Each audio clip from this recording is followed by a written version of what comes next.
चला आज आपण ओल्डचा वापर शिकणार आहोत। सर्वांनी मन लावून फळ्याकडे लक्ष द्या। ओल्ड याचा मराठीत अर्थ होतो करीत असे किंवा करेल। बरोबर? मराठीत अर्थ काय होतो? करीत असे किंवा करेल। आपल्याला ज्यावेळेस आपण पुस्तक शिकतो त्यावेळेस त्याच्यातला प्रत्येक शब्दाचा अर्थ आपल्याला माहिती पाहिजे। बरोबर? मी काल तुम्हाला सांगितलं की पुस्तक कशा पद्धतीने शिकलं पाहिजे। आता ओल्ड मध्ये आपण काय केलं पाहिजे? तर ओल्ड मध्ये पहिल्यांदा आपण सब्जेक्ट वापरतो, त्यानंतर आपण ओल्डचा वापर करतो, त्यानंतर आपण V1 वापरतो आणि त्यानंतर ऑब्जेक्ट वापरतो। ही गोष्ट पक्की लक्षात ठेवायची। कळालं? V1 म्हणजे क्रियापदाचं पहिलं रूप। बरोबर? गो, वेंट, गॉन। तर गो काय झालं? फर्स्ट। कळालं? चला आता बघा, ती लवकर जागे होत असे। चला मला एक सांगा, तीला शब्द काय शिकवला मी तुम्हाला? सी। म्हणजे मी तुम्हाला याच्याही अगोदर छोटे छोटे वाक्य शिकवलेले आहेत, त्यामुळे हे वाक्य तुमच्यासाठी काहीच नाही, तुम्ही बरोबर जॉईन करणार। पुढे बोला, काय होणार? शी ओल्ड। जागे होण्याला काय म्हणणार? वेक। आणि काय होणार? Wake up. सगळ्यांना कळालं? वेक अप म्हणजे काय? जागे होणे। सगळ्यांना कळालं? Okay, done. चला आता बघा, राजू बाजारात जात असे। राजू कुठे जात असे? बाजारात जात असे। मग राजूला काय म्हणतात? राजू। असेला काय म्हणणार आहे? ओल्ड। लक्षात घ्या, कुठे जात असे? मार्केट। जाणे, गो टू द, कुठे रे? Go to the market. English Marathi वाक्याचं इंग्लिश मध्ये करताना हे 1 नंबर, हे 2 नंबर, हे 3 नंबर आणि हे 4 नंबर। पूर्ण त्याचं काय होतं? उलट होतं। कसं होतं? उलट। Raju would go to the market. पुढे बघा आता, तुम्ही प्रश्न विचारित असा किंवा असेल असं पण आपण म्हणतो। पुढे बघा, तुम्हीला काय म्हणणार? यू। इकडे बघा, हे 1 नंबर, हे 2 नंबर, हे 3 नंबर आणि हे 4 नंबर। मग तुम्हीला शब्द काय आहे? यू। यू च्या पुढे काय वापरणार? ओल्ड। विचारलेला शब्द काय आहे? आस्क। विचारलेला शब्द काय? आस्क। काय विचारणार? प्रश्न। Ask the question. तुम्ही काय विचारणार आहात? प्रश्न विचारणार आहात। समजलं सगळ्यांना? पक्क कळालं? हे बघा, आपण ओल्ड वापरलं आणि त्याच्या समोर काय वापरलंय? V1 वापरलंय। इथं पण गो काय आहे? V1 आहे। इथं पण वेकअप काय आहे? V1 आहे। पक्क कळालं? क्लिअर कळालं? ओके, हा। सर्वांनी अत्यंत मन लावून काय करायचं आहे? लक्ष द्यायचं आहे। चला आता आपण पुढच्या सेंटेन्स कडे जाऊ। हा, माझी आई इतरांना मदत करीत असे। बरोबर? किंवा करेल। माझ्या आईला काय म्हणतो रे मी? आता इथे समजून घ्या, माझी आई 1 नंबर, करीत असे 2 नंबर, 3 नंबर, 4 नंबर, 5 नंबर। माझ्या आईला मी काय म्हणणार? माय मदर।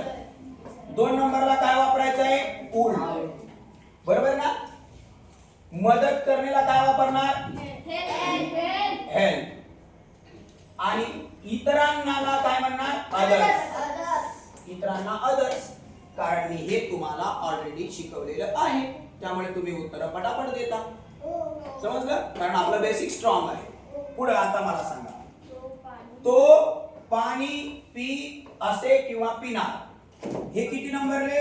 1, हे 2 नंबर, हे 3 नंबर, हे 4 नंबर आणि हे 5 नंबर। बरोबर? उलट करू आपण। तोला काय म्हणणार? ही। ही च्या पुढे काय येणार? 2 नंबरला ओल्ड। पिणार किंवा असे। ही ओल्ड। पिण्याला काय म्हणणार? ड्रिंक। ही ओल्ड ड्रिंक। पाण्याला काय म्हणतात? वॉटर। ही ओल्ड ड्रिंक वॉटर। तो पाणी पीत असे। करीत असे, करेन, याला काय वापरतो आपण? ओल्ड वापरतो। काय वापरतो? ओल्ड। पुढे आता मी पुस्तक वाचित असे किंवा वाचला. बोला काय होणार? 1 नंबरला, 2 नंबरला, 3 नंबरला, 4 नंबरला हे वापरायचं. मराठी वाक्याचं इंग्लिश करताना काय होतं रे? उलट होतं. चला आता मीला शब्द काय आहे? आय. आयच्या पुढे काय वापरणार? उल. वाचित असे, वाचलेला काय म्हणतात? रीड. काय वाचत असे? Read a book. Read a book. A book म्हणजे एकच पुस्तक. द बुक म्हणजे स्पेसिफिक पुस्तक. I would read a book. मी काय वाचित असे? पुस्तक वाचित असे. सगळ्यांना कळालं? पक्क कळालं? क्लिअर कळालं? ओके, हा लक्ष ठेवा. चला आता आपण पुढचं वाक्य बघूया. तू मैदानावर खेळत असे किंवा तू खेळणार. बरोबर ना? आता हा तू 1 नंबर, हे 2 नंबर, हे 3 नंबर आणि हे 4 नंबर. तुला शब्द काय रे? यू. यू च्या पुढे काय वापरणार? उल्ड. बरोबर का नाही? यू उल्ड. खेळण्याला काय म्हणतात? प्ले. मैदानावर म्हणजे काय? On the ground. On the ground. मी तुम्हाला बेसिक मध्ये शिकवलेलं आहे, जसं मैदानावर, घरावर, टेबलावर. बरोबर आहे का नाही? गठ्ठ्यावर तुम्हाला मी ऑलरेडी शिकवलेलं आहे. छोटे वाक्य शिकवले ऑन, म्हणजे तुम्हाला हे येणारच. मैदानावर, घरावर. ओके, चला पुढं. सीमा स्वयंपाक बनवीत असे. बरोबर. आता सीमा किती? 1 नंबर, 2 नंबर, 3 नंबर, 4 नंबर. कळालं सगळ्यांना? मराठी वाक्याचं इंग्लिश करताना काय होतं रे? उलट होतं. पुढं सीमाला काय म्हणणार? सीमा. असेलला काय म्हणणार आहे? असे. बनवेन काय म्हणणार? उल्ड. बनवलेला काय शब्द आहे रे बाळा? मेक. हे बनवीत असे. आणि काय बनवीत असे? स्वयंपाक बनवीत असे. तर स्वयंपाकाला आपण काय म्हणतो? मील असं म्हणतो. सगळ्यांना कळालं? क्लिअर? आता आपलं हे वाक्य, हे किती नंबरला? 1 2 3 4. आम्ही गाणे गात असू किंवा गात असणार. मग आम्हीला शब्द काय सांगा बरं? वी. शिकवलंय मी तुम्हाला. ओके. वीच्या पुढे काय वापरतात? उल्ड. गाणे, गाण्याला काय म्हणणार रे? सिंग. आणि गाण्याला काय म्हणणार? Sing a song. A song म्हणजे specific song. Sing a specific नाही, कोणतं पण एक सॉन्ग. Sing a song. कळालं? सगळ्यांना कळालं का? सगळ्यांना कळालं? We would sing a song म्हणजे आम्ही गाणे गात असू. आता मला सांगा, आज आपण शिकलोय उल्ड. आता मी किती वाक्य घेतले तुमच्या समोर? 9 वाक्य घेतले. तुम्ही काय करायचं आहे? तुम्हाला घरी गेल्याच्या नंतर तुम्ही काय करणार आहात?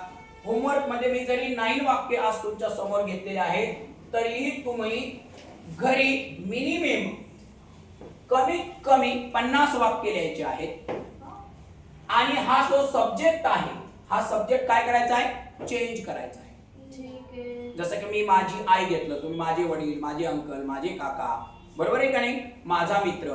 हा जो सब्जेक्ट आहे, वेगवेगळा सब्जेक्ट आणि त्याचं ऍक्शन जे व्हर्ब आहे ते चेंज करून वेगवेगळे व्हर्ब वापरून मिनिमम घरी होमवर्क तुम्हाला किती वाक्य बनवायचे आहेत? 50.